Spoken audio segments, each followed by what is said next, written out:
ಪ್ರೀತಿಯಲ್ಲಿ ನನ್ನ ದೇವಜನರೇ, ಈ ದಿನ ಬೆಳಗಿನ ಜಾವದಲ್ಲಿ ಎಲ್ಲರಿಗೂ ಶುಭ ವಂದನೆಯನ್ನು ತಿಳಿಸುತ್ತೇನೆ. ಈ ದಿನ ನಾನು ಆಯ್ದುಕೊಂಡಂಥ ವಚನ ಭಾಗ ಫಿಲಿಪ್ಪಿಯವರ ಬರೆದ ಪುಸ್ತಕ 4ನೇ ಅಧ್ಯಾಯ 13ನೇ ವಚನವಾಗಿದೆ. ನನ್ನನ್ನು ಬಲಪಡಿಸುವಾತನಲ್ಲಿದ್ದುಕೊಂಡು ಎಲ್ಲದಕ್ಕೂ ಶಕ್ತನಾಗಿದ್ದೇನೆ.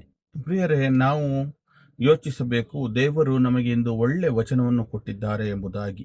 ಈ ಲೋಕದಲ್ಲಿ ನಾವು ಹಲವಾರು ಸಂದರ್ಭಗಳಲ್ಲಿ ದುರ್ಬಲರಾಗುತ್ತೇವೆ. ಭಯ, ಸಮಸ್ಯೆ, ವಿಫಲತೆ ನಮ್ಮನ್ನು ಕುಗ್ಗಿಸುತ್ತದೆ. ನಮ್ಮನ್ನು ಬಲಪಡಿಸುವ ಕ್ರೈಸ್ತನು ನಮ್ಮಲ್ಲಿದ್ದಾನೆ.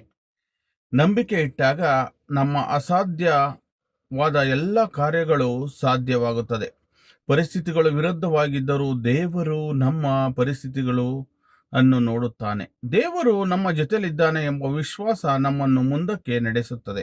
ಇದು ನಾವು ಬಹುಮುಖ್ಯವಾಗಿ ತಿಳಿದುಕೊಳ್ಳಬೇಕಾಗಿದೆ. ಯಾವ ಸವಾಲು ಬಂದರೂ ನಾನು ಒಬ್ಬನೇ ಅಲ್ಲ, ಕ್ರಿಸ್ತನು ನನ್ನನ್ನು ಬಲಪಡಿಸುತ್ತಾನೆ ಎಂಬ ನಂಬಿಕೆ ನಮ್ಮಲ್ಲಿರಬೇಕು. ಪ್ರಿಯರೇ, ಈ ನಂಬಿಕೆಯಿಂದಲೇ ನಾವು ಮುಂದೆ ಹೋಗುತ್ತಿರುವಾಗ ದೇವರು ನಮ್ಮನ್ನು ಎಲ್ಲ ಕೆಲಸ ಕಾರ್ಯಗಳಲ್ಲಿ ಆಶೀರ್ವದಿಸುತ್ತಾರೆ. ನಾವು ಎಂದಿಗೂ ಬಲಹೀನರಲ್ಲ, ಏಕೆಂದರೆ ಪ್ರಭು ಕ್ರಿಸ್ತರು ನಮ್ಮೊಂದಿಗಿದ್ದಾರೆ. ನಾವು ಅದನ್ನು ತಿಳಿದುಕೊಳ್ಳಬೇಕಾಗಿದೆ.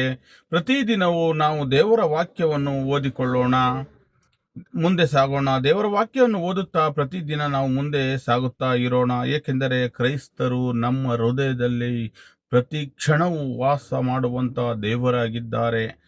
ಪ್ರಿಯರೇ, ಈ ವಚನವನ್ನು ಅನೇಕರಿಗೆ ಕಳಿಸಿರಿ, ಅನೇಕರು ವಚನವನ್ನು ತಿಳಿದುಕೊಳ್ಳಲಿ.